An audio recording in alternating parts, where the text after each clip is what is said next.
जी भाई, अपने पास vertical opposite angle चल रहा था, क्या चल रहा था अपने पास में? Vertical opposite angle. चिल्ला मैं समझ रहा हूँ, तो भैया पूछा धीरे बोल धीरे।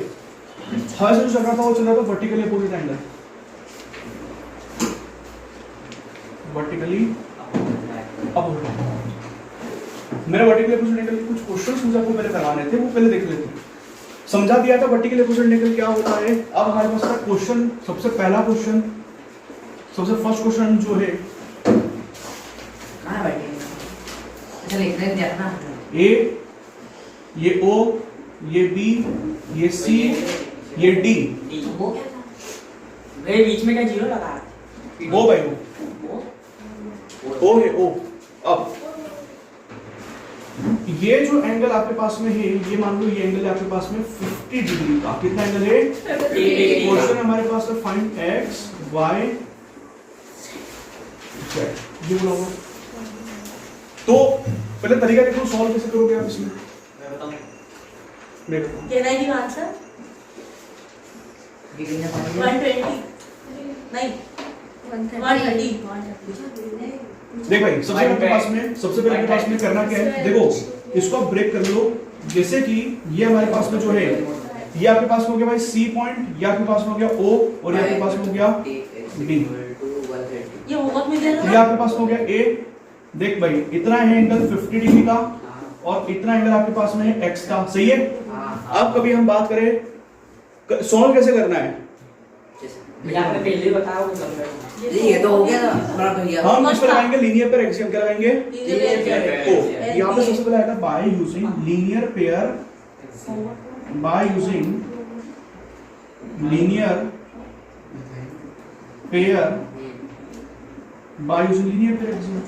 सिर्फ लीनियर पेयर। कभी आप लीनियर पेयर एक्सियम लगाओगे तो y50 हो अपने जाएगा। पास में सबसे पहले क्या लीनियर पेयर एक्सियम पे AOD plus angle AOC equals to 180 degree. देखिए AOD आपके पास में जो है, AOD आपके पास में जो है वो x के बराबर है, तो मैं यहां लिखूंगा x प्लस एंगल AOC आपके पास 50 डिग्री के बराबर है, इज इक्वल्स टू आपके पास 180 डिग्री के बराबर है। इसमें कोई दिक्कत है आपको? हमें निकालना है x का वैल्यू, तो x का वैल्यू हमारे पास में जो आएगा वो आ जाएगा 180 डिग्री माइनस 50 डिग्री। तो x का वैल्यू अपने पास में जो आएगा वो अपने पास में आएगा 130 डिग्री। तो x आपके पास में 130 डिग्री के बराबर है। इसमें कोई दिक्कत है? आगे का नेक्स्ट हमारे पास में जो आता है वो ये आता है कि ये तो लीनियर पेयर एक्सियम से निकाल लिया। अब आपको x वैल्यू पता पड़ेगा कि x कितना आपके पास में 180 डिग्री। इसका डायग्राम जो है A O B C O D, आपके पास में ये एंगल जो है, ये एंगल हमारे पास में 130 डिग्री, ये एंगल आपके पास में 50 डिग्री। आपको ये एंगल पता करना है और ये एंगल पता करना है। सही है। तो अब कभी आप देखोगे तो हमारे पास में ये चीज आती है कि आपके पास में एंगल AOC जो है, एंगल AOC जो है वो एंगल BOD के बराबर होगा। आमने सामने वाले एंगल बराबर होते हैं, और आमने सामने वाले एंगल जो बराबर होते हैं उनको हम क्या बोलते हैं? वो नहीं कर सकता, तू आ गया था बाय वर्टिकली अपोजिट एंगल। तो हमारे पास ये आएगा angle AOC, angle AOC is equals to angle BOD is equals to BOD is equals to, अरे इसके बराबर होगा 50 डिग्री के बराबर, जिसको हम बोल सकते हैं वर्टिकली अपोजिट। तो ये आपके पास वर्टिकली अपोजिट एंगल हो गया। सही है। अब हमारे पास नेक्स्ट जो आता है वो ये आता है कि AOC BOD के बराबर है, जो कि 50 डिग्री है, और वो हमारे पास वर्टिकली अपोजिट एंगल के इक्वल है। इसमें कोई दिक्कत है? नहीं। अब हमारे पास दूसरा कंडीशन जो आता है वो ये आता है कि एंगल AOD जो है, एंगल AOD जो है वो आपके पास में एंगल BOC के बराबर है, जो कि आपके पास 130 डिग्री के बराबर है, और ये भी आपके पास वर्टिकली अपोजिट एंगल के बराबर हो गया। हमें फाइंड ही तो ये करने थे सारे एंगल्स, है ना। हमें वैसे क्वेश्चन क्या था वो मैंने पूरा लिखा नहीं, लेकिन हमें क्वेश्चन ये है find angle AOD, find angle BOC, find angle BOD। तो AOD, तो आंसर आ गया। अब देखो एग्जाम में लिखने का तरीका क्या होगा आपके पास में, इतना होने के बाद आप लिखोगे answer angle AOD equals to angle BOC is equals to 130 and angle x मतलब आपके पास में जो है वो एंगल AOD, एक मिनट, AOD आपके पास में आ गया 130, हाँ ठीक है, AOD हो गया आपके पास में, BOC हो गया, BOD का वैल्यू आपके पास में कितना 50 डिग्री, खत्म। Angle BOD should equals to आप शूट क्या बोलते हो? 50 डिग्री। क्या शूट क्या बोलते हो? मतलब shoot equals to vertically opposite angle, should ऐसे छोटे वाइडी should equals to should. Should ये को आपको इसमें कोई प्रॉब्लम है इसके अंदर? नो आसान क्वेश्चन है, यस है ना? नोट कर लो भाई। देख भाई, तेरा नंबर जी हाँ दोस्तों।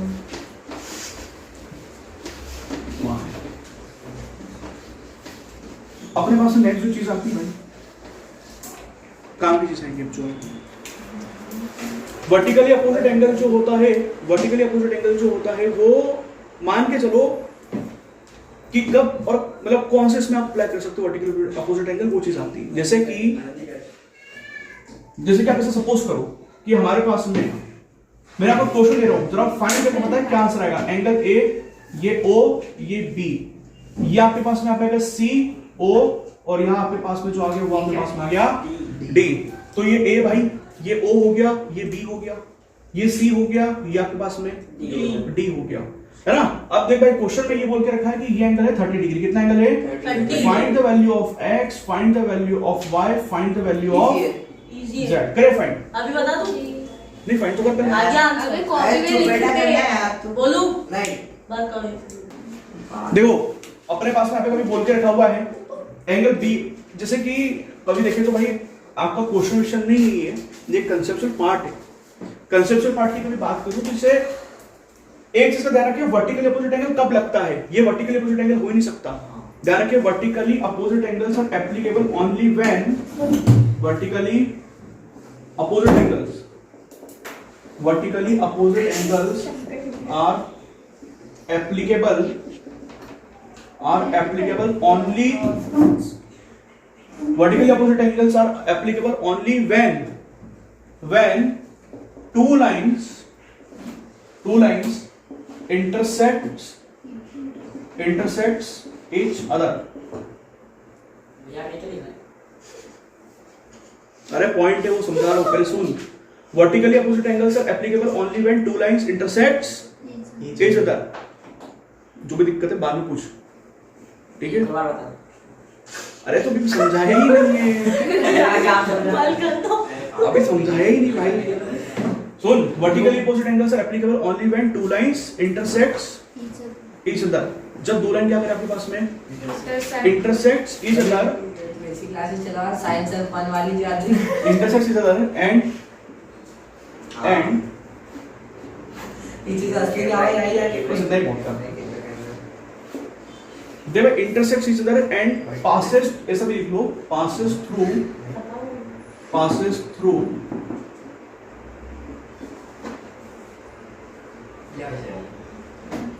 each other। जैसे कि ये चीज है, जैसे आप अभी देख रहे हो हमारे पास में कितनी लाइंस दिख रही है आपको, यहाँ पे आपको कितनी लाइंस दिख रही है? एक लाइन तो आपके पास में AB हो गया, एक आपके पास में OC हो गया, अरे एक AB हो गया, एक OC हो गया, एक OD हो गया, तो एक AB हो गया, एक OC हो गया, एक OD ये हो गया। तो अपने पास सबसे पहले AB आता है, फिर अपने पास में OC आता है, फिर अपने पास में OD आता है। कितनी लाइन से? चार लाइन से। लेकिन मैं क्या बोला, कब लगेगी? जब दो लाइन शुरू करती है, एक दूसरे से इंटरसेक्ट करती है, इस तरह से इंटरसेक्ट करती है, उससे पास होती है। जैसे कि हमारे पास में क्या ये लाइन होती है आपके पास में? हाँ ये पूरी लाइन होती ना, ये कभी नहीं भाई, मैंने क्या बोल रहे हैं आप, इसे वर्टिकली अपोजिट एंगल दो लाइंस के बीच में लगता है। कहां लगता है? दो लाइंस के बीच में लगता है। मैं कभी बोलूंगा तो यहां पर आप इसे कितनी लाइन से? 1 2 3 4, दो लाइंस के बीच में लगने को बोला हुआ है। क्या है दो लाइन से? नहीं है ना, तो हमसे दो लाइन के बीच में नहीं आएगा। देख भाई अपने पास में जिसे बोल के रखा है, मेन होता क्या है अपने पास में, होता क्या कि यहाँ पे आपके पास में चार लाइन है, दो लाइन के बीच में लगेगा। ये जो लाइन से यहाँ पे से 4 लाइन सेगमेंट है, कितनी है? 4 लाइन सेगमेंट बोलना गलत है, यहाँ पे से 4 रे है। ये एक लाइन हो गई, ये एक रे हो गई, ये भी एक रे हो गई। लेकिन रे जो होता है 4। अब कभी आप देखोगे तो आप यहाँ से इसको एक्सटेंड कर सकते हो ऐसे, और आप इसको क्या कर सकते हो, एक्सटेंड कर सकते हो। वर्टिकली अपोजिट एंगल जो होता है वो ऐसे में लगता है, ऐसे में, मतलब जब दो पूरी लाइंस, पूरी की पूरी लाइन एक दूसरे को क्रॉस कर रही होंगी तो वहां पे आपको वर्टिकली अपोजिट एंगल लगेगा। या फिर दो पूरी लाइन आपके पास से क्या नहीं कर रही है, इंटरसेक्ट नहीं कर रही, दोनों से पास नहीं कर रही है। यहाँ पे एक लाइन पूरी है लेकिन एक लाइन दूसरी है, और फिर यहाँ पे एक लाइन दूसरी हो गई, तो वर्टिकली अपोजिट एंगल कहां पे लगेगा वो देख लो आप। आपके पास वर्टिकली अपोजिट एंगल ऐसे में लगेगा, ये एक लाइन हो गई, एक लाइन ये हो गई, तो वर्टिकली अपोजिट एंगल ये होगा भाई। कभी लगाने पाए, ये एक वर्टिकली अपोजिट एंगल हो गया, वो दूसरा हो गया, ये एक हो गया आपके पास में, सही है, एक आपके पास में ये वाला हो गया भाई, एक ये हो गया, तो ये सब वर्टिकली अपोजिट एंगल लग रहे। तो आपको कभी ऐसा कोई क्वेश्चन देता है एग्जाम में और वर्टिकली अपोजिट एंगल से करने को बोलता है तो क्वेश्चन सॉल्व हो ही नहीं सकता। तो क्या बोलेंगे तो हमारे पास यहाँ पे देगा ही नहीं ना क्वेश्चन कभी, डायरेक्ट नो नहीं होना, हमसे हाँ। तुम करो, लॉजिकल है वो। अब आपके पास में क्या होगा, कभी आपको बोला कि एक्स वाई फाइंड करे तो आप सिर्फ जेड फाइंड कर सकते हो लेकिन एक्स वाई नहीं। कभी आपको एक्स दे दिया जाए तो फिर वाई भी फाइंड हो जाएगा। लेकिन इस टाइप के क्वेश्चन में दो एंगल्स देने चाहिए और दोनों एंगल जो होने चाहिए वो इस लाइन के नीचे, मतलब एक एंगल ऊपर होना चाहिए और एक एंगल नीचे होना चाहिए, तभी आप ये जेड और वाई फाइंड कर सकते हो। भैया का वायर तो वायर कर दो, क्या वायर एक्स की वायर कर दो, कभी एक्स की जगह वायर कर दो, एक्स पे वायर रख दे तब भी भाई क्या फर्क पड़ता है। तेरे पास में ये दोनों में से कोई एक एंगल पता हो, दोनों में से कोई एक एंगल पता हो, कभी दोनों में से एक एंगल पता नहीं होगा तो आप निकाल नहीं पाओगे। हाँ, लेकिन कभी ऐसा आता है डायग्राम तो निकाला जा सकता है। मैं सिर्फ ये बोल रहा हूँ कि दो लाइन सेगमेंट एक दूसरे को बराबर तरीके से क्रॉस करे, समझ आ रहा है। आधी अधूरी क्रॉस करेगी तो वर्टिकल अपोजिट एंगल नहीं बनता, पूरी क्रॉस करनी चाहिए एक दूसरे को तो वर्टिकल अपोजिट एंगल बनेगा। इसमें कोई दिक्कत है? तो इस टाइप का क्वेश्चन कभी आपने वर्टिकल अपोजिट एंगल इसमें कभी लगा मत देना, क्योंकि कई लोग लगा देते हैं। समझ में आ रहा है? क्वेश्चन गलत हो जाएगा। अब आपको कभी क्वेश्चन दे रहा हूं मैं, तो एग्जाम में तो आएगा ही नहीं हमारे पास। अच्छा, उससे पहले क्वेश्चन समझना बड़ा इंपॉर्टेंट क्वेश्चन है। इस पैटर्न के क्वेश्चन आते रहते हैं। क्वेश्चन हमारे पास में अगर कि फाइंड द, देखो इस पैटर्न का क्वेश्चन आता है, आपको से क्वेश्चन आएगा find the values of x and y, find the values of x and y if ratio of x and y is 2:3, then find the values of x and y if ratio of x and y is 2:3। और diagram आपको given होगा, जैसे ये diagram है आपके पास, ये हमारे पास में है, ये हमारे पास में है A, ये हमारे पास में है O, ये हमारे पास में B, ये है C, ये है D। अब मान लो आपके पास में ये एंगल बोल के रखा हुआ है x और ये एंगल आपको क्या बोल के रखा हुआ है y। हमें क्या बोल के रखा है, हमें ये बोल के रखा है कि x और y का वैल्यू निकालो, x और y का वैल्यू निकालो। और क्वेश्चन में फिर आगे जाकर के और चीजें मेंशन कर देगा, तो जैसे मान लो आगे और मेंशन कर दिया फाइंड एंगल BOD और also find COB angle BOC या COB, दोनों सेम होते, कोई फर्क नहीं आता उससे। ऐसा आपको कभी बोल दिया जाए तो हम क्या करेंगे, देखो सॉल्व करने का तरीका देखो। इस टाइप का क्वेश्चन आता है तो इंपॉर्टेंट रहता है।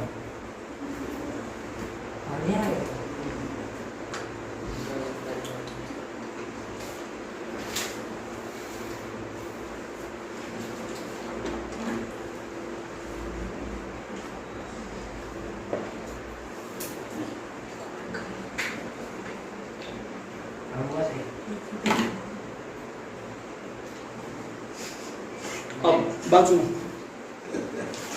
यहाँ पे अपने पास में जो आती है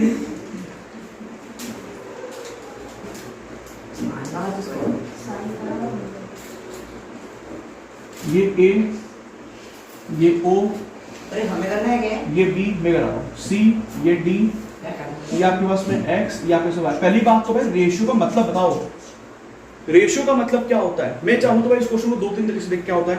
कभी किसी कॉम्पिटिटिव में आता है क्वेश्चन तो उसमें छोटे मेथड से सॉल्व किया आता है। कौन आया? अपना सौभाग्य नहीं, क्या नाम? अमन चौहान। मर्ज कर देना, मर्ज। अब सुन भाई, अपने पास में क्या होता है, क्वेश्चन जो आपको देख के रखा हुआ है, तो मेन कंडीशन हमारे पास में क्या आती है, हमारे पास सबसे पहले जो आता है भाई एक्स और वाई को बोल के रखा हुआ है, तो find the values of x and y if ratios of x and y 2:3 find the angle BOD and also find angle BOC. हमें करना क्या है यहाँ पे, आपको एक्स और वाई निकालना है। पहले चीज रेशियो क्या होता है मैं ये बता रहा था, क्या कि रेशियो क्या होता है। देख रेशियो जो है हमारे पास में, आपने क्लास में पढ़ा हुआ रेशियो, रेशियो हमारे पास में जो होता है कंपैरिजन होता है। क्या होता है आपके पास में, जैसे एक मान लो एग्जांपल समझ लेते हैं, जैसे कि मान लो कि दो लोग हैं, एक का नाम है ए और एक का नाम है आपके पास में बी। अच्छा मान ले ए की जो सैलरी है, ए की सैलरी जो है, मान ले ए के अकाउंट में जो पैसा है, सपोज कर ए के अकाउंट में पैसा जो है वो है आपके इसमें 350 रुपए, और जो बी है, बी के अकाउंट में पैसा है मान लो आप 200 रुपए। कितना पैसा है? 200 रुपए। अब क्या होगा, जैसे मान लो, अब क्या ऐसा भी तो हो सकता है, जैसे कई बार घर वाले जो होते हैं वो या फिर लोग जो होते हैं वो शॉर्ट फॉर्म में बात कर सकते हैं। शॉर्ट फॉर्म मतलब इसे कोडिंग लैंग्वेज बोल सकते हैं, जैसे कि ये 350 से 200 है। अब रेशियो क्यों निकाला जाता है, रेशियो से हमें ये फायदा मिलता है कि हम दो लोगों को कंपेयर कर सकते हैं। कंपेयर तो यहाँ पे भी हो रहा है, किसका पेमेंट ज्यादा तो ए का, किसका पेमेंट कम है बी का, तो इसका ज्यादा, इसका क्या आपके पास में कम हो गया। अब हम कंपेयर करेंगे भाई, लेकिन कंपैरिजन और आसान, ये क्या नंबर बड़े हैं और बड़े नंबर में कंपेयर करना थोड़ा सा क्या होता है आपके पास में टिपिकल होता है भाई। जैसे कुछ कैलकुलेशन आ गया तो आप कर पाओगे क्या कैलकुलेशन, नंबर छोटा होता तो कैलकुलेशन आसान होता कि नहीं होता। हम क्या कर लेते हैं, इसका रेशियो ले लेते हैं। क्या लेते हैं, रेशियो ले लेते का मतलब ये चीज है, जैसे मान ले ए और बी बोल के रखा हुआ है, तो ए का पेमेंट कभी आपके पास 350 रुपए है और बी का पेमेंट आपके पास 200 रुपए, तो आप उसको क्या कर दो, आप उसको क्या सिंप्लीफाई कर दो, 0 से 0 खत्म हो गया। मैंने दोनों को डिवाइड करा दिया और कुछ नहीं करा। अब यहाँ पे आ जाएगा आपके पास में 7, आपके पास में 3 7 आ गया पे, और यहाँ पे कितना आ गया आपके इसमें 4 आ गया। तो ऐसा मैं बोल सकता हूँ ए अपॉन बी को, मैं अपॉन बी को ऐसा बोल सकता हूँ कि जब ए का पेमेंट 7 रुपए होगा तो बी का पेमेंट वहां पे 4 होगा, 4 होगा। मतलब ए का कभी पेमेंट 7 है तो बी का कितना है 2 4। इनके बीच में कितने का फर्क है 3 का। अब मैंने कभी आपको बोला कि सपोज करो कि जो ए है उसका पेमेंट कभी मान लो 3 बढ़िया, ए का 3 बढ़िया, नहीं वो ठीक है, लेकिन ऐसे ऐसे मान ले कि ए का पेमेंट जो, जैसे कभी आप देखोगे तो यहाँ पे कितना का फर्क है 3 का फर्क है ना, तो 3 का फर्क मतलब कभी आप देखोगे तो यहाँ पे कितने का फर्क आ रहा है आपके पास में 150 रुपए का फर्क आ रहा है, मतलब 3 यहाँ पे 150 रुपए के बराबर है, मतलब 50 का है ना। यहाँ पे एक चीज देख पा रहे तो कंपैरिजन समझ में आ रहा है, लेकिन क्या रियलिटी में ए का पेमेंट 7 रुपए है, क्या बी का पेमेंट रियलिटी में 4 रुपए है। अब कभी आप देखोगे तो एक चीज आप नोटिस करो, इन दोनों में एक नंबर ऐसा था जो कॉमन था, 0 नहीं भाई 5 सुन, हमारे पास में इनमें एक नंबर जो कॉमन था वो हमारे पास में 50, अरे इनमें 50 कॉमन था, मल्टीप्लाई कर 7 into 50 कितना हो गया 350 और 4 into 50 200 हुआ कि नहीं हुआ। तो कभी आप देखोगे तो कॉमन नंबर जो है वो क्या कर दिया गया यहाँ पे, कैंसिल कर दिया गया है, और कॉमन नंबर कैंसिल करने से यहाँ पे क्या हुआ, नंबर चेंज हो गया। नंबर चेंज होगा मतलब नंबर कुछ और आ गया, रियल में पेमेंट 7 नहीं था। हाँ कंपेयर करा जा सकता है, कंपेयर किया जा सकता है। आप मुझे जो बोलोगे मैं इसकी वैल्यू भी निकाल दूंगा, आप जो बोलोगे हम उसकी वैल्यू निकाल सकते हैं, कोई दिक्कत नहीं आई उसमें। समझ में आ रहा है, मतलब कभी तुमसे ये बोलेगा कि किसी दिन इंक्रीमेंट होगा कि होगा पेमेंट में। मान ले आपने मुझे बोला कि किसी दिन बी का पेमेंट जो है 400 रुपए हो गया, क्या हो गया 400, तो बताए ए का पेमेंट कितना होगा, मैं निकाल दूंगा इस रेशियो से। कैसे निकालूंगा जरा बात समझो, ए और बी के दोनों के बीच में कितने का फर्क है पेमेंट में 150 का। अच्छा इधर कितना फर्क है 7/4 में 3 का, तो कभी आप देखोगे तो 3 में 150 का डिफरेंस होगा कि नहीं होगा। अरे 3 यूनिट 150 के बराबर है, तो बताए 1 यूनिट किसके बराबर है 50 के बराबर है। अब मैंने कभी आपने मुझे बोला कि बी का पेमेंट कितना हो चुका है, बी का पेमेंट 400 हो चुका है, बी का पेमेंट कितना हो चुका है 400 हुआ, तो बी का पेमेंट 400 हुआ मतलब कितना, देख भाई 4 का पेमेंट मतलब कितना 100 हो गया। अब वो थोड़ा सा भाई एक्स्ट्रा हो जाएगा, समझ में आ रहा है कि नहीं आ रहा है। तो मैं सिर्फ इतना बोल रहा हूँ कि रेशियो से आप जो चाहो वो निकाल सकते हो, लेकिन रेशियो में मेन ये चीज होती है जब 50 या 50 बोला हुआ है आपके पास में, रेशियो में जो सेम नंबर होते हैं वो क्या हो जाते हैं कैंसिल आउट, और कैंसिल आउट होने के बाद में जो नंबर बचते हैं वो नंबर कैसे बचते हैं कोप्राइम। कैसे बचते हैं कोप्राइम नंबर वो होते हैं जिनका हाईएस्ट कॉमन फैक्टर कितना होता है आपके पास में 1 होता है। चलो भाई तो अपने पास में क्या होता है, तो रेशियो अपने पास में क्या, तो कोप्राइम नंबर बच जाते हैं, और जो कोप्राइम नंबर होते हैं वो सिर्फ 1 से डिविजिबल होते हैं। तो रेशियो सिर्फ एक सिंपलीफाइड फॉर्म होता है नंबर्स का, डेटा का सिंपलीफाइड फॉर्म को हम क्या बोलते हैं रेशियो। और रेशियो क्या होता है कंपैरिजन करने में मदद करता है, उस कंपैरिजन से आप जो बोलोगे हम उस चीज को भी क्या कर सकते हैं निकाल सकते हैं। अब आपको यहाँ पे रेशियो दिया हुआ है, किसका रेशियो दिया हुआ है? तो देख भाई, जैसे यहाँ पे पता है आपको यहाँ पे 50 है, यहाँ पे आपको क्या पता है कि यहाँ पे जो नंबर कटा है वो नंबर क्या है? क्योंकि जब नंबर कट गया 350 और 200 में से तभी तो 7 और 4 बचा। कभी नंबर कटता नहीं तो 350 200 ही बचता। जैसे मैंने कभी बोला कि किसी का पेमेंट आपके पास में 1773 है और कभी आपको बोलते किसी का पेमेंट यहाँ पे 1525 है, तो कैंसिल होगा क्या? चेक कर लो एक बार अच्छे से। नहीं होगा, नहीं होगा। नहीं होगा। तो पेमेंट अभी ऐसा कैसे बचेगा? तो ये तो कैंसिल नहीं हो पा रहा ना, तो ये तो एक्सेप्ट है, लेकिन इसमें कैंसिल हो गया क्योंकि कॉमन नंबर दोनों में अवेलेबल थे और वो कॉमन नंबर क्या था? 50, इसलिए कैंसिल हुआ। लेकिन अब हम देखो क्या करेंगे इसमें, अब इसमें हम क्या करेंगे वो देखो। पहले आपको यहाँ पे जो बोल के रखा हुआ है, आपको रेशियो किसका दे के रखा है? एक्स और। तो पहले आप क्वेश्चन में लिखोगे गिवन। क्या लिखोगे? गिवन। आपको क्वेश्चन में गिवन लिखना है। गिवन में आपको क्या दे के रखा है वो देखें।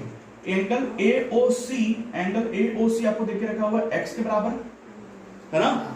और आपको यहाँ पे देख के रखा हुआ है एंगल AOD जो कि किसके बराबर है? y के बराबर। और आपको यहाँ से ये देख के रखा हुआ है कि angle AOC is to angle AOD equals to x is to equals to 2:3। आपने थोड़ा बहुत पढ़ा हुआ है? अरे समझा हुआ है कि रेशियो प्रोपोर्शन के साथ पढ़ा होगा ना, उसमें से चीजें पढ़ी होंगी आपने, कुछ पढ़ी ना। तो आपको ये देख के रखा है कि x अपॉन y किसके बराबर है आपके पास में? x अपॉन y 2/3 के बराबर है। इसका मतलब ये है कि x 2 के बराबर है। नहीं, इसका मतलब ये है कि y 3 के बराबर है। ऐसा नहीं है। मैं आपसे बोलूंगा कि एंगल 2 डिग्री और 3 डिग्री तो पॉसिबल ही नहीं है। मतलब यहाँ पे कोई नंबर ऐसा होगा जो कट गया, जैसे वहाँ पे 50 कट हो रहा था, यहाँ पे कोई नंबर होगा ना कॉमन जो कट गया होगा। आपको वो नंबर पता है क्या? आपको कभी नंबर पता पड़ जाए तो आपको एंगल पता पड़ेगा। तो हमें यही है कि वो नंबर कॉमन कौन सा है वो हमें निकालना है, और वो कॉमन एंगल हम कैसे निकालेंगे वो मैं समझा रहा हूँ। देख भाई क्या करेंगे, जब भी आपको रेशियो में देख के रखा हुआ होगा, ये तो मैंने गिवन लिख दिया, ये हमने गिवन लिख दिया। अब आगे अपन जो समझना है टू फाइंड, क्या फाइंड करना है आपको क्वेश्चन में? आपको क्वेश्चन जो फाइंड करना है, देखिए टू फाइंड एंगल। एंगल हमें जो फाइंड करना है वो एंगल फाइंड करना है। सबसे पहले एंगल AOD फाइंड करना है। क्या फाइंड करना है? एंगल AOD जो कि y के बराबर है। फिर हमें फाइंड करना है एंगल AOC फाइंड करना है। क्या फाइंड करना है? जो कि x है। और आपको एक एंगल और फाइंड करना है जो हमारे पास में है, एंगल BOD भी फाइंड करना है। मतलब चारों एंगल फाइंड करने हैं। और एक आपको फाइंड करना है एंगल BOC फाइंड करना है। ये सब फाइंड करने हैं आपको, इसमें कोई दिक्कत है? कैसे फाइंड करोगे वो समझना शुरू करें। हमारे पास में ये x है, जैसे डायग्राम जो दिया है इसको ग्राफ कर रहा हूं मैं, यहाँ पे बना दिया ना, ये क्वेश्चन का डायग्राम है। अब देख क्या करना शुरू करता हूं। अब गिवन लिखा सबसे पहले, फिर लिखा टू फाइंड लिखा। अब मैं यहाँ पे क्या लिखूंगा? प्रूफ। प्रूफ क्या? सॉल्यूशन। कभी प्रूफ वाला क्वेश्चन होता तो टू प्रूफ और फिर लिखते आप प्रूफ, लेकिन आप लिखोगे गिवन, फिर लिखोगे टू फाइंड, फिर आप लिखोगे सॉल्यूशन। क्या लिखोगे? तो अब हमारे पास शुरू होता है सॉल्यूशन। क्या सॉल्यूशन क्या करना है? देखिए सॉल्यूशन में सबसे पहले आप लिखोगे, आपको रेशियो, जब भी रेशियो का क्वेश्चन आएगा तो कोई ना कोई कॉमन नंबर होगा जिससे कुछ कैंसिल हुआ होगा। तो मैं सपोज करता हूं let the angles x and y be, let the angles x and y be। आप देखो यहाँ पे x और y बोल के रखा हुआ है, आपके पास में 26 अल्फाबेट होते हैं, 26 में से कोई भी अल्फाबेट ले लो, लेकिन x y को छोड़ करके, क्योंकि x y दिया हुआ है, कुछ भी ले लो। क्या ले रहे हो? एक नहीं भाई, एक ही लेना, कोई y ले लिया है, इधर x और y कुछ भी ले ले। क्यों के ले देता हूं भाई, क्या ले रहा हूं मैं? के भाई, के सबसे अलग है, के ले लो, के लेता हूं ना। रुक जा। Let the angle be x and y be. आपको जो भी रेशियो दिख रहा है, उस रेशियो के साथ में के लगा देना। तो क्या जगह पर उसमें रेशियो 2k एंड 3k। मतलब आपके पास में ये पता पड़ रहा है कि एंगल AOC जो है वो आपके किस बराबर है? एंगल AOC x के बराबर है, जो किस बराबर है? उसमें 2k के बराबर है। और एंगल AOD जो है वो आपस में y के बराबर है, जो कि आपस में 3k के बराबर है। ऐसा है। अब अगर आप डायग्राम देखोगे तो हमारे पास डायग्राम जो दिया हुआ है वो है आपके पास में AD, फिर है आपके पास में O, फिर है हमारे पास में C। तो कभी आप देखोगे तो ये एंगल आपके पास में 2k के बराबर है और ये एंगल 3k के बराबर है। ऐसा ही तो है। तो मैं लगा लूंगा यहाँ पे bye using linear pair axiom. आप यहाँ पे लगा दोगे bye using linear pair axiom, हमारे पास में आ जाएगा यहाँ पे ये ए हो गया angle AOD plus angle AOC equals to 180 degree. AOD का वैल्यू कितना है इसमें 3K, इसका वैल्यू इसमें 2K इक्वल्स टू 180 डिग्री आ गया। 3K प्लस 2K 5K, तो 5K इक्वल्स टू 180 डिग्री हो गया। अब 5 जो है वो K से मल्टीप्लाई में है, तो इक्वल्स टू कितना आएगा, किसमें आएगा 180 डिग्री। 180 डिग्री इज अपॉन 5, 5 1 जा 5, फिर आपके पास क्या आएगा 5 3 जा, तो 5 3 चले गया, फिर 15 36, तो K equals to 36 degree. Divide क्यों करा? तो डिवीजन में ही तो जाएगा भाई, ये मल्टीप्लाई में है तो इक्वल टू, ये तो पता है ना, प्लस इक्वल टू जाता है माइनस में जाता है, माइनस इक्वल टू जाता है प्लस में जाता है, मल्टीप्लाई डिवीजन में जाता है, डिवीजन मल्टीप्लाई में जाता है। वही चीज है, K इक्वल टू 36 आ गया। अब K का वैल्यू कभी 36 आया तो हमने बोल के रखा एंगल AOC। अब देखो एंगल AOC मुझे फाइंड करना है, तो देखिए आपको K का भी पता पड़ गया, एंगल AOC किसके बराबर है, x के, और x किसके बराबर है 2K के, तो K का वैल्यू क्या लिखोगे 36 डिग्री, क्या आंसर आएगा 72 डिग्री। वैसे ही एंगल AOD आपको जो देख के रखा है वो देख के रखा है y इक्वल टू 3K, आपका आंसर आएगा 3 × 36 डिग्री, तो 108 डिग्री। ये आपका क्वेश्चन सॉल्व हो गया। मतलब आपको ये पता पड़ेगा कि ये एंगल 72 है, ये एंगल 108 है। अब मुझे फाइंड क्या करना है, मुझे ये दो एंगल फाइंड करने हैं, तो दो एंगल फाइंड करने तो क्वेश्चन तो बेसिकली सॉल्व है ना। आपके पास में ये A हो गया, ये O, ये B, ये C, ये D, ये एंगल है 72 डिग्री, ये एंगल है 108 डिग्री। तो ये एंगल कितना होगा 72, और ये एंगल कितना होगा 108 डिग्री। मतलब मैं लिख सकता हूँ कि एंगल AOC जो है वो एंगल BOD के बराबर है, जो कि आपके 70 डिग्री के बराबर है ना। और एंगल AOD जो है वो आपके पास में एंगल BOC के बराबर है, जो 108 डिग्री के बराबर है, और ये दोनों के दोनों वर्टिकली अपोजिट एंगल से बराबर होंगे। तो सबका जितने एंगल निकाले सारे निकल गए, ये कुछ बच गया वर्टिकली अपोजिट एंगल। ये आपका क्वेश्चन सॉल्व। भैया इजी है तो अब हमारे पास में जो अगला टॉपिक शुरू होता है भाई, ये क्वेश्चन समझ में आ गया था आपको। दूसरा क्वेश्चन अपने पास में देखते हैं। दूसरे क्वेश्चन से पहले भाई कुछ प्रॉपर्टी समझा रहा हूं, वो देखो। और हमारे पास में और जो प्रॉपर्टीज आती है, ये अपने पास में A, ये अपने पास में B।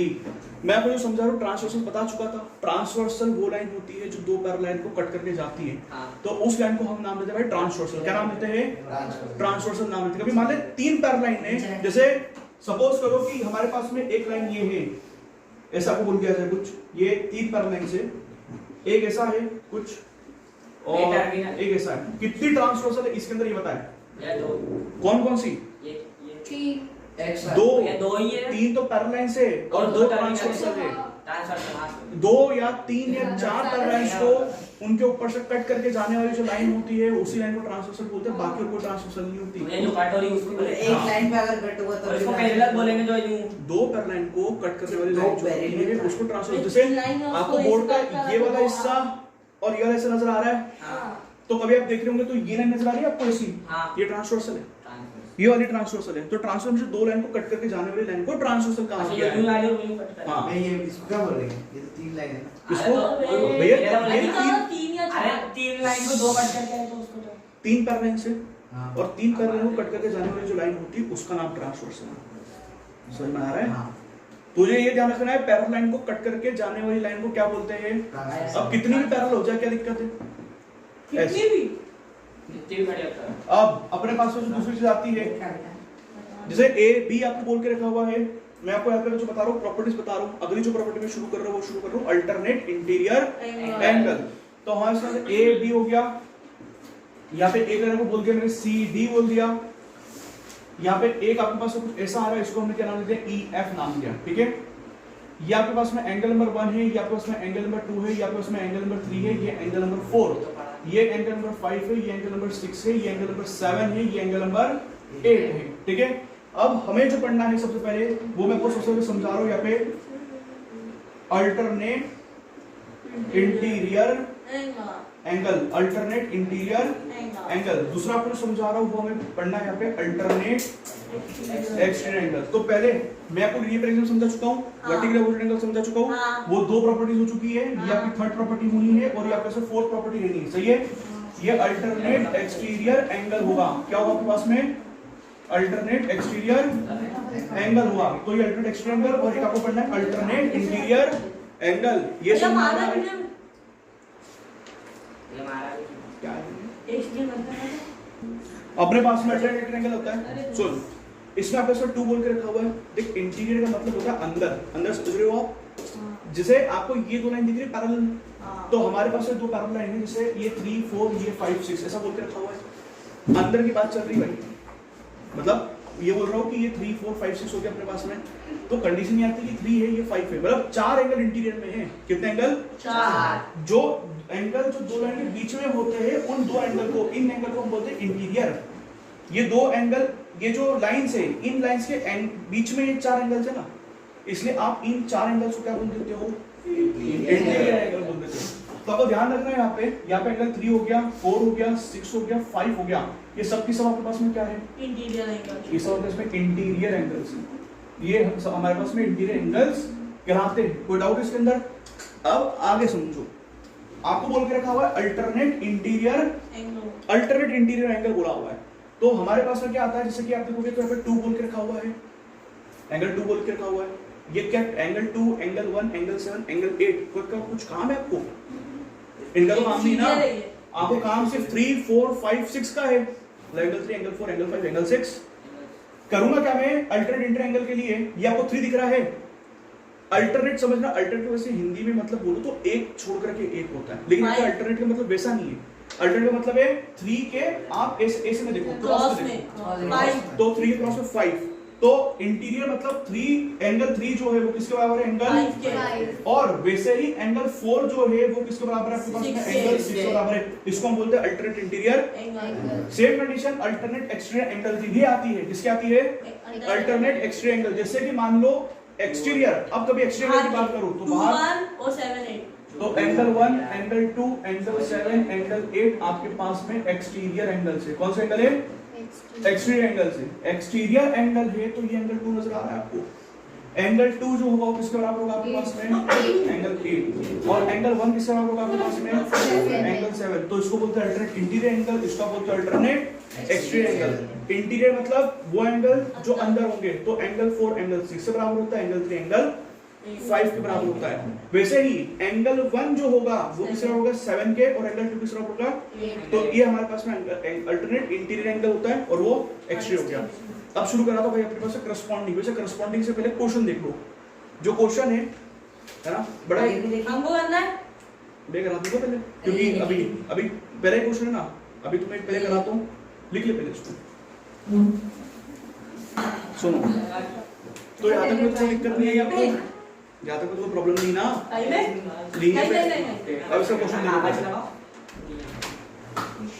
जब 1 और 7 होते ना, हाँ 1 और 7 थे ना, क्यों कर रहे हैं? जैसे ये एंगल आपके पास है 30 डिग्री। क्वेश्चन से find the value of x, find the value of x, find the value of y, find the value of z, ऐसा कोई क्वेश्चन आ गया आ गया तो आ गया। आ जाएगा। सबसे पहले हम निकालेंगे इसमें प्रॉपर्टी लगाएंगे लीनियर पर एक्सियम। तो पहले हमारे पास में बाय यूजिंग पागल है क्या? बाय यूजिंग 150 होगा, x equal to 150। By using linear pair axiom. तो लीनियर पर एक्सियम से कभी चले तो आएगा आपके पास में x plus 30 degree is equals to 180 degree, ये आ जाएगा। अपने पास में x का वैल्यू आ जाएगा 180 डिग्री माइनस 30 डिग्री, तो x का वैल्यू कितना आ जाएगा 150 डिग्री। तो x आपके पास है 150 के बराबर है। अब x 150 आ गया तो कभी आप देखोगे तो x जो होगा वो किसके बराबर होगा, z के। x किसके बराबर होगा, z के। 150 के बराबर होगा, और 150 किस बराबर है, वर्टिकली का अल्टरनेट एक्सटीरियर, अल्टरनेट एक्सटीरियर, तो अल्टरनेट एक्सटीरियर से बराबर हो जाएगा। सेम कंडीशन हमारे पास में आएगा, कभी आपको y निकालना है तो y किस बराबर होगा, 30 30 के कौन सी प्रॉपर्टी अल्टरनेट y 230 डिग्री फिर से alternate exterior angle angle alternate से फिर बराबर हो गया अब से x और y दोनों की दोनों निकल यार सीबीसीटी क्या होता है? वो Corresponding वो ट्रायंगल एसटीएस क्या होता है? Corresponding parts of congruent triangles वो नहीं तो पता है। 6 तो वो समझ नहीं पड़ी सीबीसीटी का CBCT अरे आएगा अरे ट्रायंगल वो सोच में बात है